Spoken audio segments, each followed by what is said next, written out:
Ladies and gentlemen, the former Members of Congress Association is thrilled to welcome you tonight as we honor this year's Statesmanship Awards recipients. Please turn to the stage and welcome FMC's CEO, Pete Weichlein.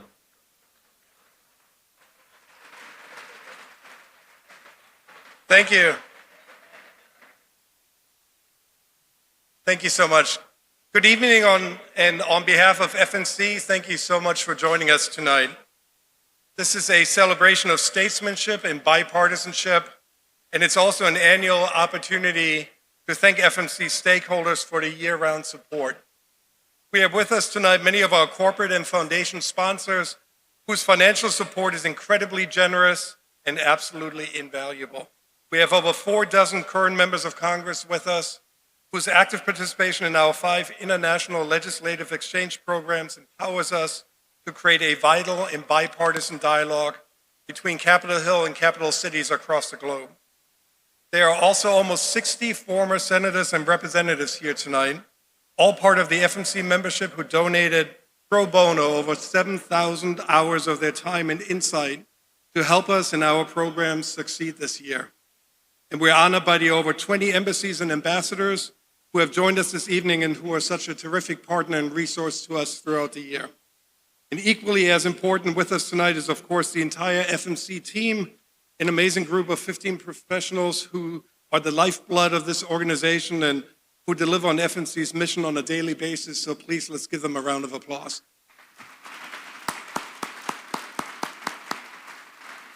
Thank you. All of you make possible our civic education work, accomplished most prominently through the 40 Congress to campus visits we hosted throughout the United States and abroad, reaching thousands of students this past year. You supported our congressional study groups on Germany, Japan, Korea, Europe, and our newest international legislative exchange program, the Congressional Study Group on India. Thanks to you, we brought issue experts to Capitol Hill to engage with current members and senior congressional staff on issues ranging from fiscal policy to global security, from trade and tariffs to AI and China. We brought delegations of current members, former members, district directors, senior congressional staff to Europe, Asia, North America, and later on this year, Africa, all to further our mission of strengthening representative democracy, supporting Congress and current members, and engaging the next generation in a civil and productive dialogue on the issues that we all care about. And it bears repeating, we do all this on a completely bipartisan basis. So again, on behalf of FMC, allow me to welcome you here tonight and to also thank you, because each and every one of you has played a key role in FMC's success this past year. And this commitment to bipartisanship and seeking solutions rather than sound bites is certainly represented by our 2026 Statesmanship Award honorees. This evening, we're proud to be recognizing 4 outstanding legislators who have spent their years in Congress fighting for the American people and putting pragmatic solutions above partisan divides, as well as a corporation that has showcased a steadfast commitment and dedication to corporate citizenship for decades. Our 2026 Statesmanship honorees are Congressmen Bill Huizenga, Congressman Gregory Meeks, Senator John Boozman, Senator Reverend Raphael Warnock, and Deutsche Telekom, and let's please give them a round of applause as well.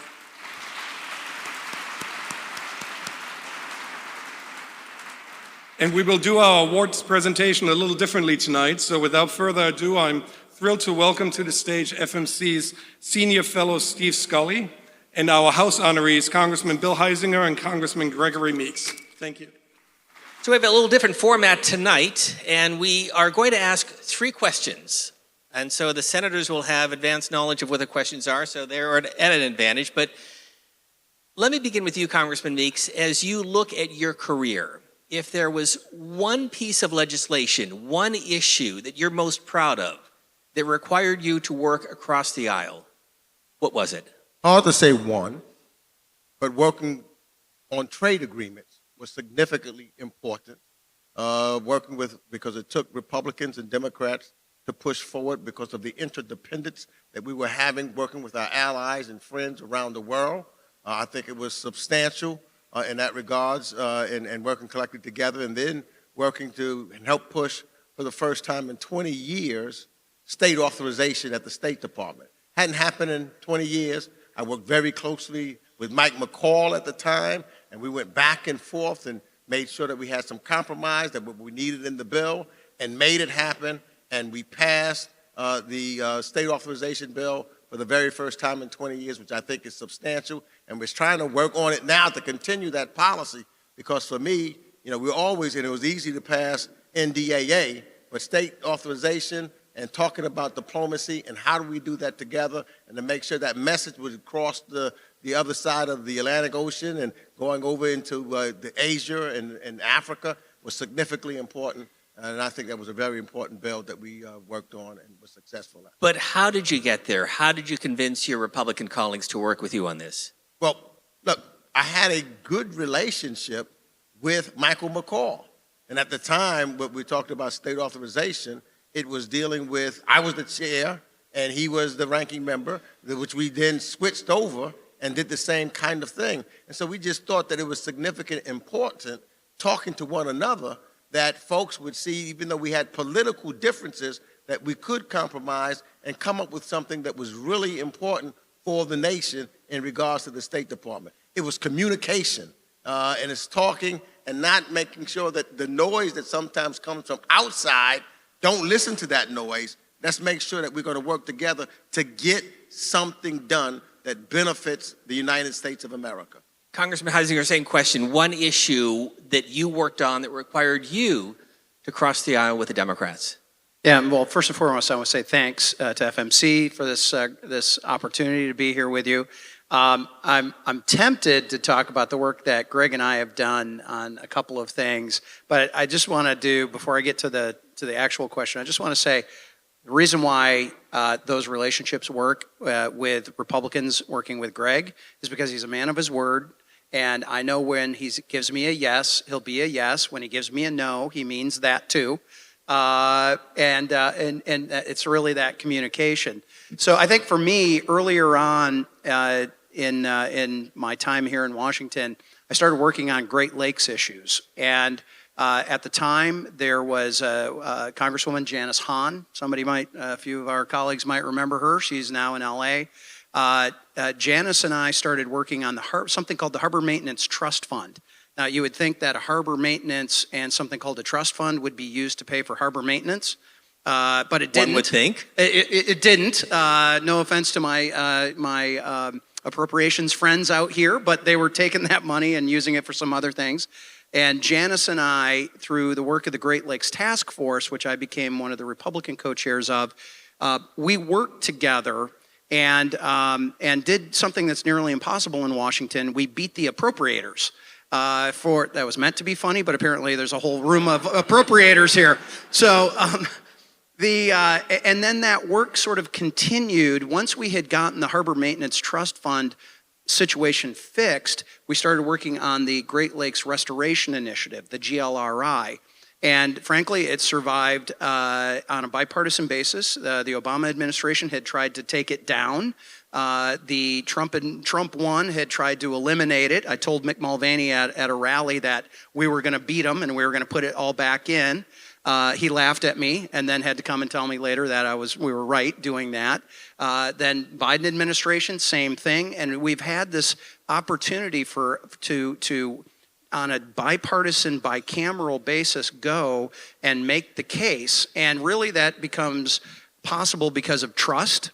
It becomes possible because we have an understanding and have worked through those folks to really make the case. And so that's probably the thing in my 8 terms now that I can point to that was really sort of that Rubicon moment for me going, I can do this and I know how to do this. It was really making sure that you be a person of integrity and you have your word and go and find someone across the aisle that you're going to be able to work with.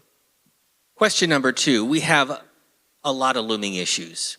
The future of Medicare, Social Security, $39 trillion national debt and growing, the tax code, the war in the Middle East, Russia, Ukraine, the future of NATO. So as you look at the domestic issues or global issues, what one issue do you want to tackle that will require both sides to work together? Perhaps not this year, it's an election year, but as you look at 2027 and 2028? We'll start with you.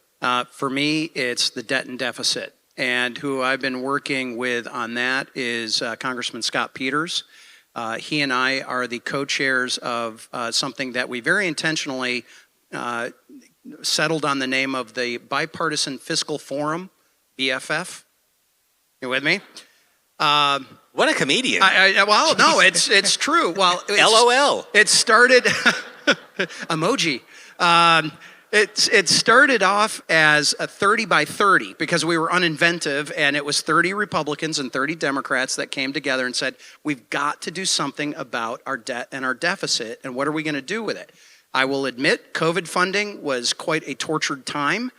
We had to sort of go back and rebuild. That was where we rebranded as the BFF. And Scott and I have co-authored and co-sponsored legislation to create a debt commission. For the first time, it had a hearing in the Budget Committee. It passed the Budget Committee. Earl Blumenauer voted for this, partially because I had a great relationship with Earl as well. And we had Mitt Romney and Joe Manchin were the Senate co-chairs on that. It was really the furthest along that we had seen it advance. And now Scott and I are working on another 3% resolution that says basically we can't spend more than 3% of our GDP in deficit. And right now we're at about 6.5%, 7%. So to me, if we don't fix this, I don't care if you're left, right, or center, your priorities are getting squeezed out right now because we are paying more on interest on the debt than we are for defense or for our domestic issues. And if your issue is education or the environment or roads or whatever it might be, or if you are a defense hawk, your options are being limited because of the interest that we're having to pay on all that I think debt. $1 trillion a year is what we're paying. Congressman Meeks, domestically or globally, a single issue that you think is a major priority for Congress, for the country, that will require D's and R's to work together?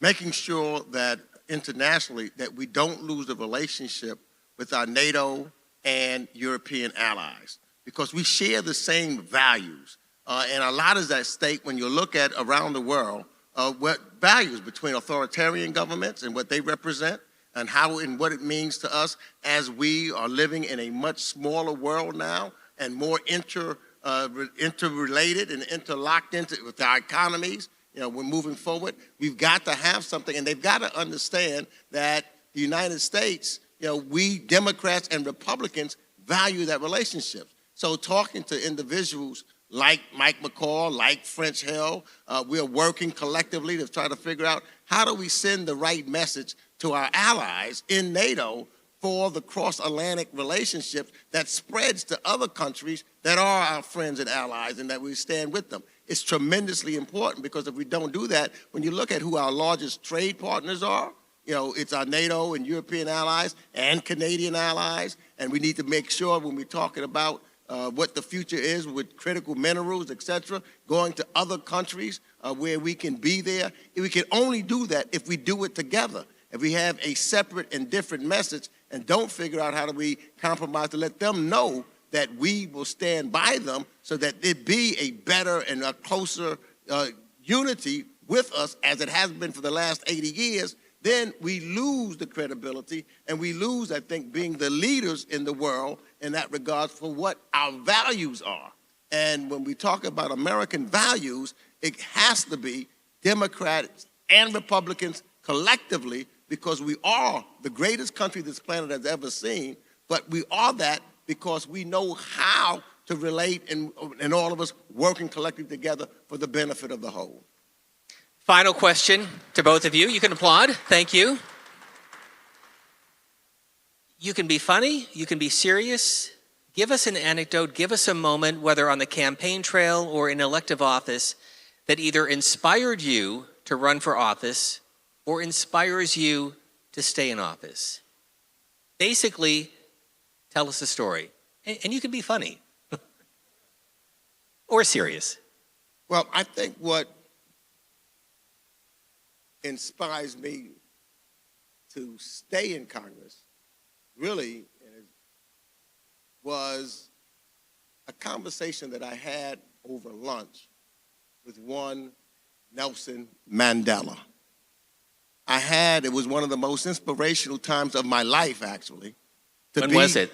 In South Africa at Nelson Mandela's home.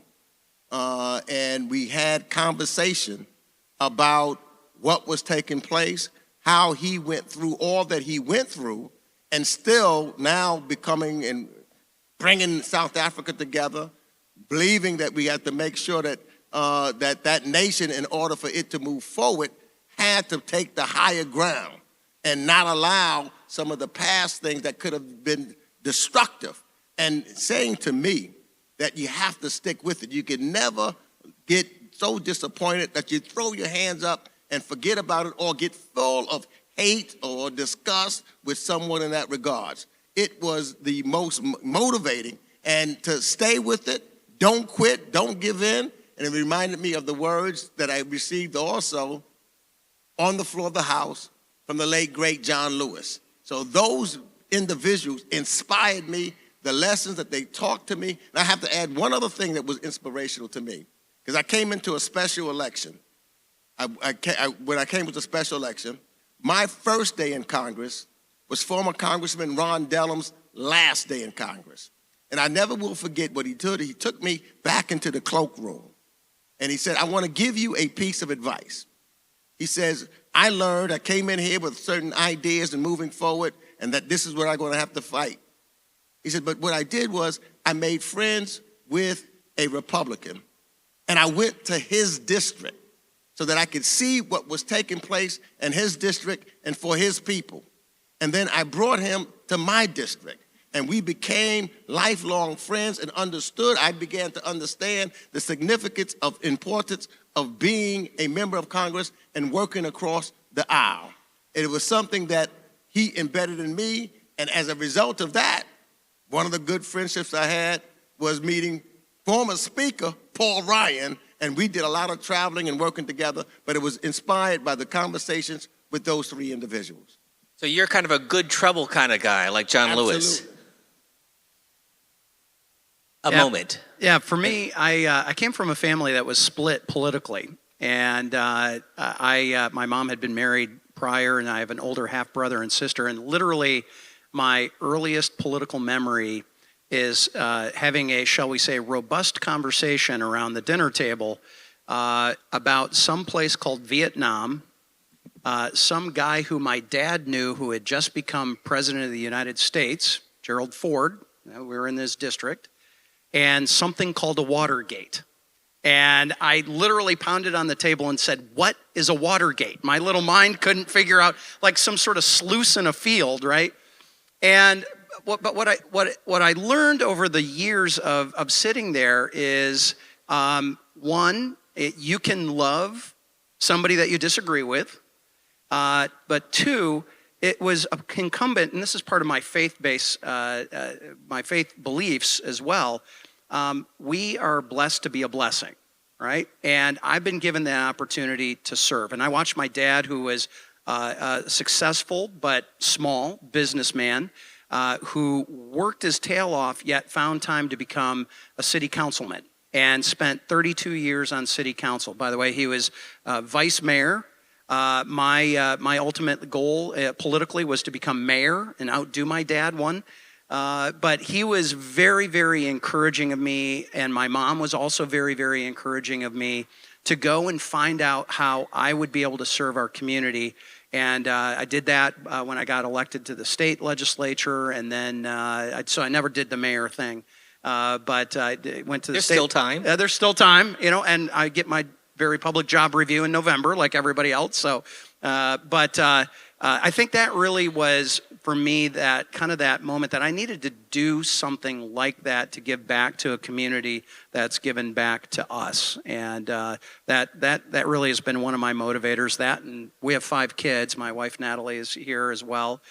We have 5 You can wonderful... stand up, Natalie. Go ahead. Please. Yeah.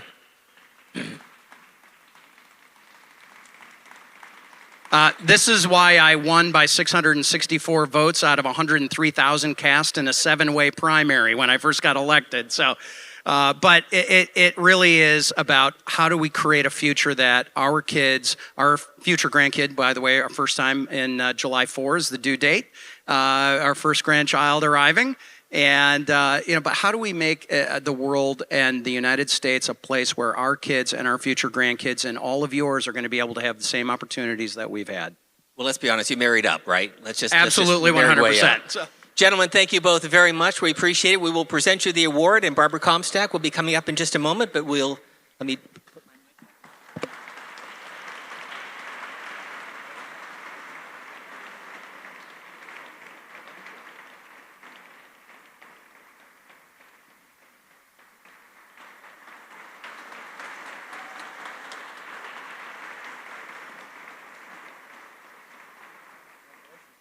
Representative Barbara Comstock. Good evening, and thank you, Steve, and thank you, guys. It is always wonderful whenever I see Bill or Greg. They're such happy warriors. They always have such a big smile. So it was wonderful to honor you guys tonight. And we all look forward to Steve's interview with our Senate honorees also. So let's give another round of applause to these fantastic congressmen and the exceptional work they've been doing. And, FMC's Annual Statesmanship Awards celebration has been a cherished tradition at our organization for the past 29 years.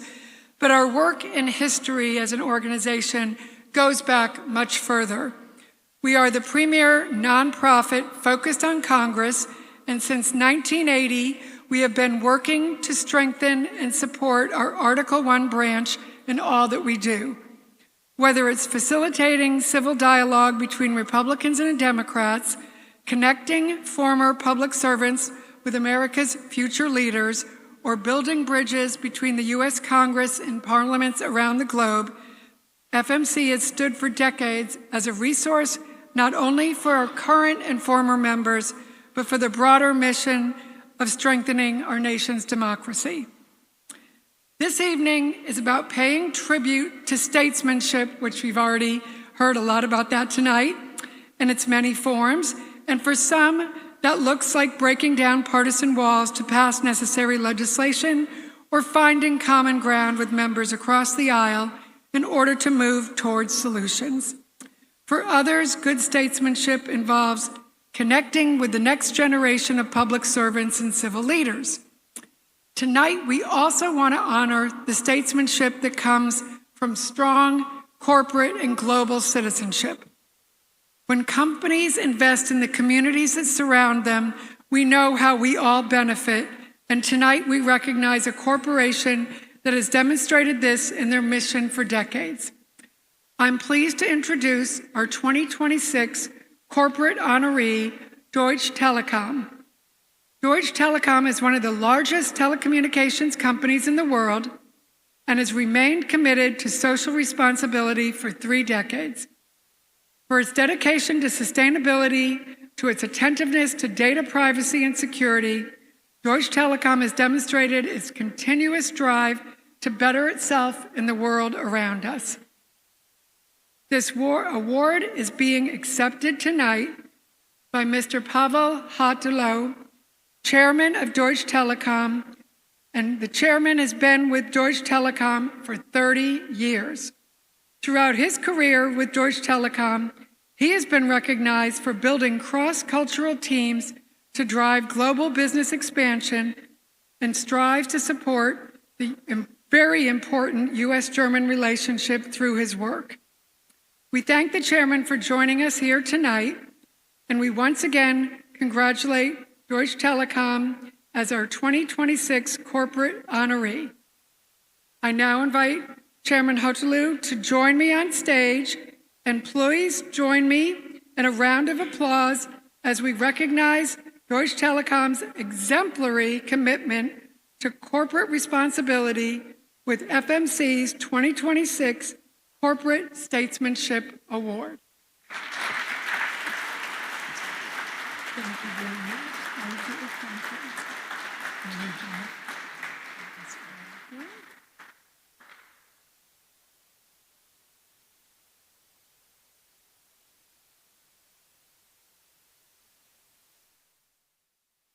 Good evening, ladies and gentlemen. Just to make it clear, I'm chairman of the Deutsche Telekom Incorporated, the US subsidiary of Deutsche Telekom Group. It's a great privilege for me to be here with you tonight, representing our company and standing alongside with my colleagues, led by Raphael Warnock. I would like to express my sincere gratitude to former member of Congress Association and especially to the Congressional Study Group for your support and friendship. Your dedication shows that bipartisanship is not just a lofty goal, but a vital element of success. I would like also recognize all members of Congress, ambassadors, and distinguished guests here tonight. The Congressional Study Group of Germany is a truly valuable platform for dialogue, exchange, and cooperation between our two countries. It helps build understanding, strengthen relationships, and create lasting partnerships. It is a great honor to accept this Corporate Statesmanship Award on behalf of our CEO, Tim Höttges, and all colleagues at Deutsche Telekom. We have enjoyed a fruitful and long-time relationship with the former members and the Congressional Study Group on Germany, including past attendance at this very event. I would like to thank the association and its board of directors for recognizing our company with this prestigious honor. I would also like to recognize the Congressional Honorees, Senators John Boozman and Raphael Warnock, and Congressmen Bill Huizenga and Gregory Meeks.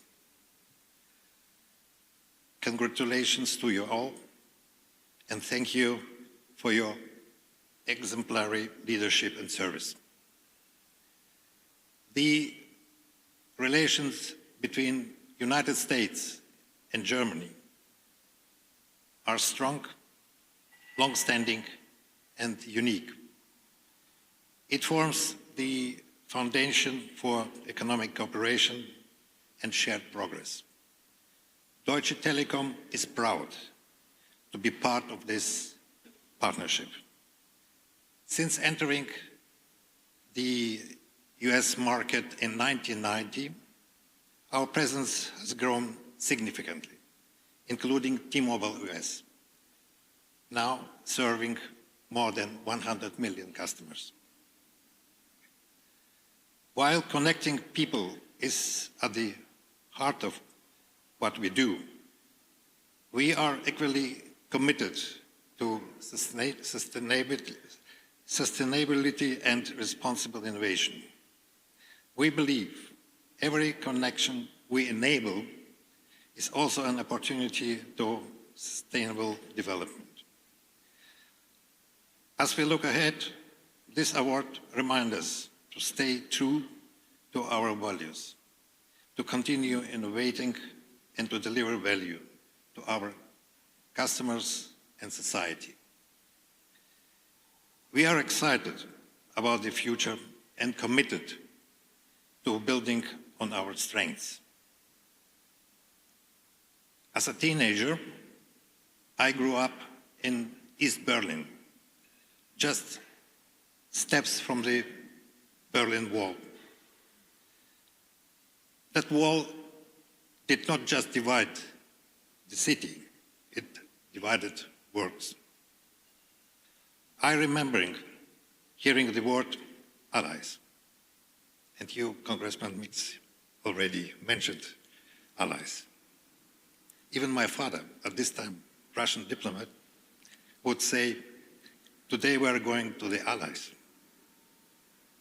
To me, it means something distant, but also something powerful.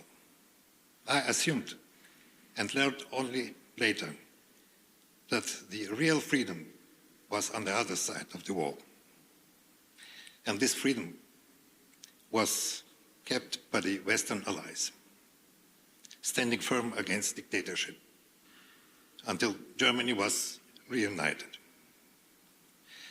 That memory matters today, because now, more than ever, we need alliances rooted in our shared values: liberty, human dignity, rule of law, and democracy.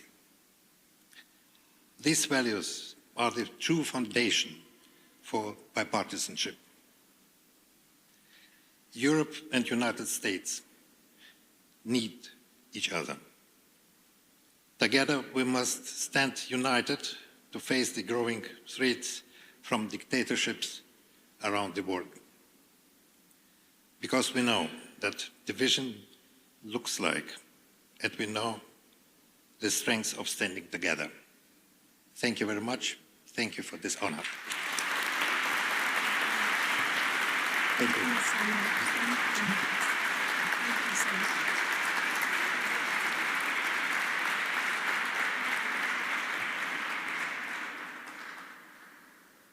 Thank you so much. So many of us have been at that wall, so we know exactly what you're talking about and why it's so important that we all continue that fight for freedom.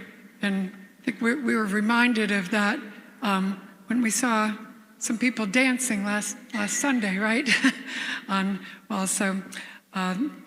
Thank you again, Mr. Chairman. And now we are going to give one more round of applause again for our amazing corporate honoree. And then, thank you again. And now I'm going to again invite to the stage Steve Scully and our Senate honorees, Senator John Boozman of Arkansas and Senator and Reverend Raphael Warnock of Georgia, now to have another conversation. Well, Senators, thank you both for being with us. Senator Warnock, it's a pleasure to have both of you here. And you already know my questions, so you've had some time to think about them. Let me begin with the first one. And Senator Boozman, we'll begin with you. As you look at one issue that you have worked on that's required you to work across the aisle with your Democratic colleagues, what is it and why? Well, thank you. It's good to be here with Greg Meeks. He and I served together. I was in the House for 9 years. We served together. And he and I and our leader, Don Payne, did lots of good stuff over there. I don't know if it was the Three Musketeers or the Three Stooges, but we started the Malaria Caucus, did a lot of good stuff. But I think the thing that stands out for me is working with Debbie Stabenow in the last Congress. And we were in a situation where we had come up with a bill to do the summer feeding programs. And right now we're in a situation where then we were in the situation during the school year, the school provides the meals. Then the summer kicks in, and all of a sudden those meals go away, and there's not a good transition into the summer programs. So we wanted to balance that out. So we had an idea to do EBT cards, and then also do a thing to help with kids that needed meals delivered, do non-congregant feeding. But again, it was something that really, I'm pleased. I know Debbie's pleased. Debbie really led on it, did a tremendous job. And working together, we did something. It's difficult now. It's been difficult for a while to start a new social program. But that's something that we did, and we balanced out the summer and made it a lot easier. We've still got some work to do, but I was really pleased to get that done. Senator Warnock, you get the prize for the best socks, by the way. I got to just say, they are fabulous, and they almost match the tie. You're embarrassing me, but thank you. Same question. One issue that required you to cross the aisle with your Republican colleagues. Hello, everybody, and thank you so very much for this honor. I do a lot of bipartisan work. I think that's what we ought to be doing. And I've done a lot of work on insulin. I do a lot of work in the healthcare space, and it was my insulin bill that capped insulin for folks on Medicare to $35 per month, no more than $35 per month. But I've been working the last few years to try and get $35 insulin for folks on private insurance as well as the uninsured. And I found a partner in that work in Senator John Kennedy of Louisiana. He and I have been working on that. Jean Shaheen and Susan Collins were working on the same thing. And it took some work. We've literally been working on this over the last few years. An obsession of mine was to get insulin cap for folks who are uninsured. And so after much work going back and forth, we have agreed on the package, the four of us. And, it's because all of us are impacted by this. In Louisiana, they've got more diabetics than we have in Georgia. We've got a lot of diabetics in Georgia and a lot of uninsured people. I created a whole report around insulin deserts in our country. And so we have this, we finally came to a full agreement on this package, and it includes a pilot program for the uninsured as well. So, by the way, thank you for your remarks on the fragility of democracy and what we saw just 30 or 40 years ago as Germany was united. Congressman Meeks talking about NATO. So if it's a domestic issue, a foreign policy issue, the national debt, the future of Medicare, Social Security, the war in Iraq, the war in Iran, the war in Ukraine, pick one of those issues that you think is a priority for the next Congress. I think it's really hard because there is a lot going on, both domestically and internationally. The thing that I think is right at the top, though, is we truly do have a crisis in the agricultural world right now.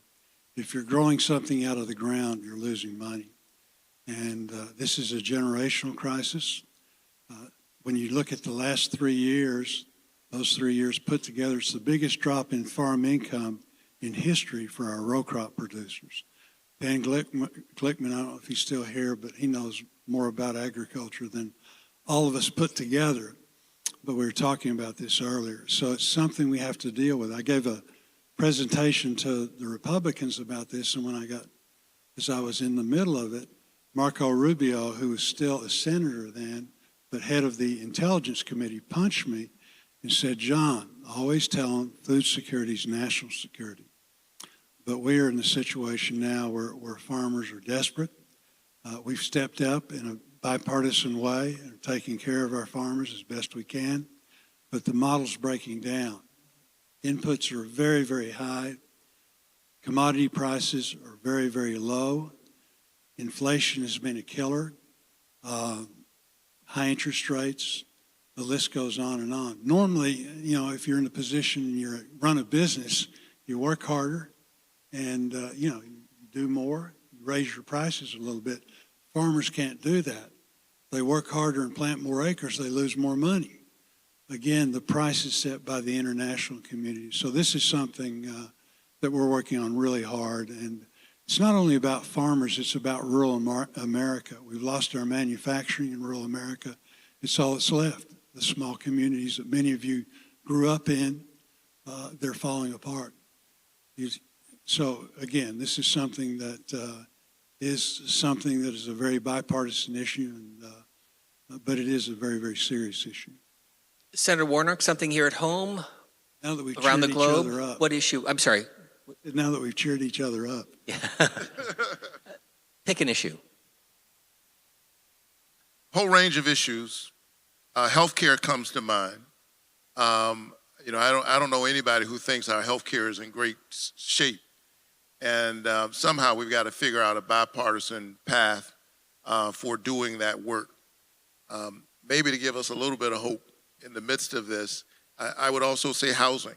Housing is an issue, and affordable housing. And the good news is that there is bipartisan recognition that we've got a real crisis on our hands.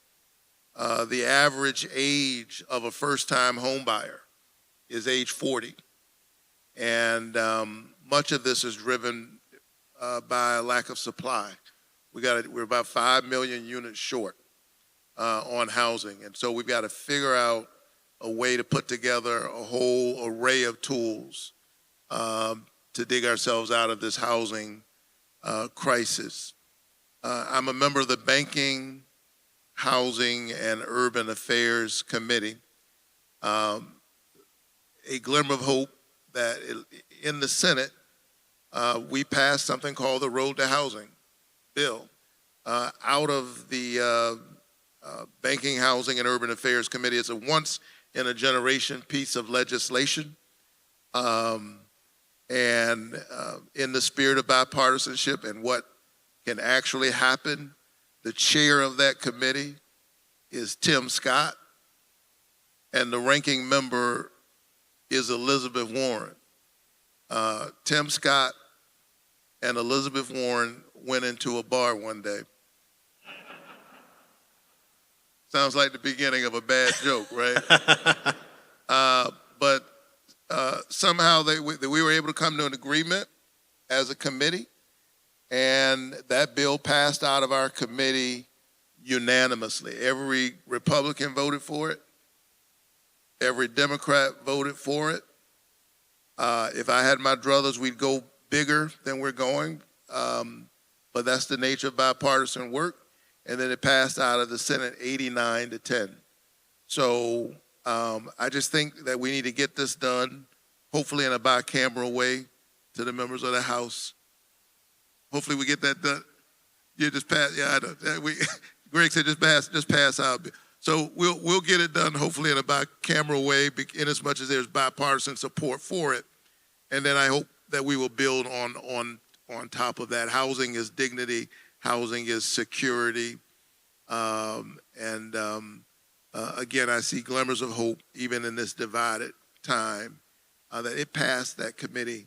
That doesn't happen unanimously. And then 89-10 out of the Senate. We just need to keep working on it. Well, let me follow up with you on that point, because one of the themes I think we hear tonight is that personal relationships, not always, but often can offset the partisan divide. Oh, absolutely. I think it's hard to hate people when you actually know the names of their children. And it's easy to draw horns on folks that you don't actually know. And, you know, Martin Luther King Jr. used to say that people hate each other because they fear each other. And they fear each other because they don't know each other. And the moral work that we've got to do on the soul of our country is to renew the pledge, renew the covenant we have with one another as an American people. We are that nation that's stitched together, not by race or ethnicity or religion or any of that, but by an idea, e pluribus unum, out of many one. And for me, that's not only political work, that's soul work. It's about the character of the nation. Right? And so I think about that a lot, and that is the work that we have to do. We're going to have policy differences, but this idea that in all of our differences, at the end of the day, we're one family, that we are all we've got. We're all we've got. And if we center that idea and center the people rather than the politicians, then I think we have a shot at getting progress. If you center the politics, you won't get anything done. But if you center the people, you got a shot. Final question for both of you, and we'll begin with you, Senator Boozman. As you look at your own career, experiences, people who have inspired you, moments on the campaign trail, or moments that inspire you to stay in the Senate, give us one. Well, I'll give you an example of people. I didn't get a chance to talk to Nelson Mandela, which must have been totally awesome. I did get to talk a lot to a very famous person, Joe Gibbs, who came up here and led the Redskins and won a bunch of football games. He was my offensive line coach at the University of Arkansas. You mentioned the Razorbacks. It wasn't really talking. He yelled at me a lot. But we talked every day. My claim to fame at Arkansas was that he was so frustrated with me that he left the University of Arkansas and went to the pros. So I tell him, you should give me part of your pension, part of your whatever, in getting you out and going to greener pastures. But during that time, the head coach was a guy named Frank Broyles, and he talked to us all the time about, how to be better people. And one of the things that he always stressed was that there's two kinds of people in the world, givers and takers. And you needed to live your life as a giver rather than a taker. These are simple truths. But it is so true. So I came up here, it wasn't in the Senate, but Tom Osborne in the House, another great coach, just a wonderful person. Won several national championships, truly a great leader. People would come up to him and say, how do you be a great leader, like you? And he'd kind of think for a while, and he'd always say, well, if you don't care who gets the credit, you can get a whole lot done. So those are two things that really have helped me. Again, these are simple truths that they're easy, but they're awful hard. It's hard to follow a preacher. Yeah. Well, thank you for that. Should we call you Reverend or Senator? What do you prefer? Call me when it's time for dinner. You get the last word. A moment, an experience, something that inspired you either to run for office during your career or today. So I really think that it is an honor for the people of your state who worry about their children and want to make sure their children are going to be okay. There's a path for them. Thinking about their aging parents as they deal with the blessings and the burdens of getting older. For the 11 million people of Georgia, not that all of them voted for me, that's fine. But to say collectively, since all of us can't go to D.C., we're going to send you. And we're going to trust that when you get in rooms of power, you're going to be thinking about us, thinking about our children, thinking about our parents. We're going to trust that you're going to center that in places where deals are being cut. For me, that's a calling similar to my foundational calling to ministry. It's about walking with people, working for them at the same time. And I think if you can walk around in these places, walk around in the halls of Congress and not be in awe that you get to do this, then you should do something else. And so I even on the worst days, for me, it's a privilege to be able to do the work. I have been fortunate because I've brushed shoulders with the likes of John Lewis. I didn't get to meet Nelson Mandela. I appreciate that humble brag from my friend Greg Meeks. Or I was having lunch with Nelson Mandela. Name dropper.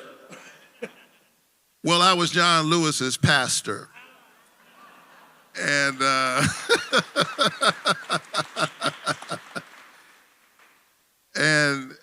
but he was the mentor. And when I was getting ready to preside over his funeral at Ebenezer Church, where I still serve and preach every Sunday, I thought about the fact that John Lewis didn't have any reason to think that he could win when he was crossing that Edmund Pettus Bridge. We see the iconic footage. And I think we tell ourselves a simple story about that time of struggle now because we're on the other side. There was segregation. Dr. King had a dream. It ended. Americans tell themselves a simple story. But he didn't have any reason to believe that he could win, but he kept walking across that bridge. Those were improbable victories. And so in these difficult times, what inspires me is the recognition that there were folk who were in these battles long before we showed up, and they didn't have any reason to think that they could win. I'm glad that John Lewis kept crossing that bridge. He crossed the bridge and built the bridge at the same time. And a kid who grew up in public housing was able to walk across the bridge that John Lewis built into the United States Senate. I'm inspired by the fact that years after doing that, he brought members of Congress. I'm sure some of you are here. Every year on Bloody Sunday, that weekend, he would bring Democrats and Republicans to the Edmund Pettus Bridge to remind us of the covenant we have with one another. In closing, nobody believes a Baptist preacher when he says in closing. But I was on the Commerce Committee. I'm no longer on Commerce, but I was on Commerce when I first came to the Senate. And we were working on the bipartisan infrastructure bill. And on the committee, there was something that I wanted to do. And as it turns out, Ted Cruz also wanted to do the same thing. And we couldn't get it done in the committee, so we had to take it to the floor of the Senate the night the bipartisan infrastructure bill passed. And we were fighting for the same provision. Ted stood up on his side of the aisle and began to make his argument about why he thought we should do this thing.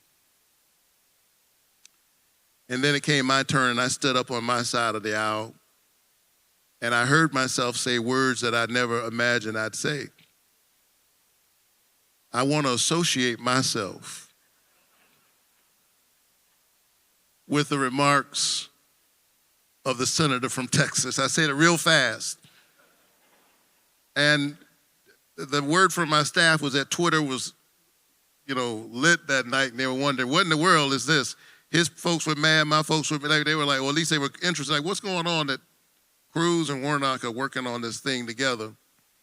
And I honestly don't think that most of our colleagues knew what the amendment was. They just saw that I was for it, he was for it. They said, and they all kind of laughed when and they all passed it unanimously.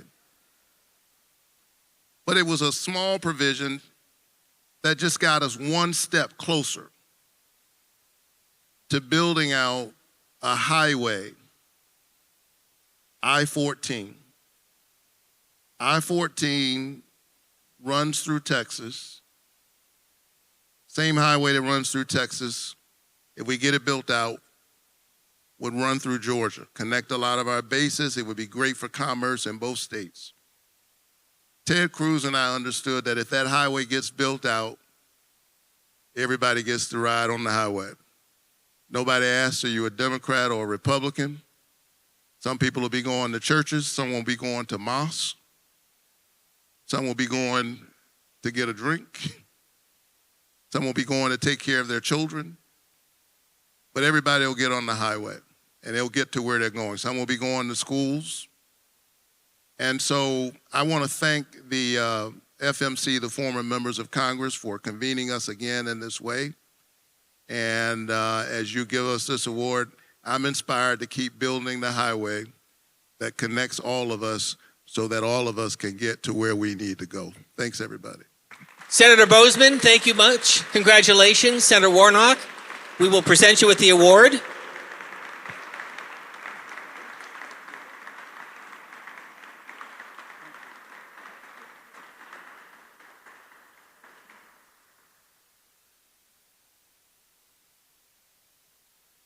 Gentlemen, congratulations. And to our House members, congratulations.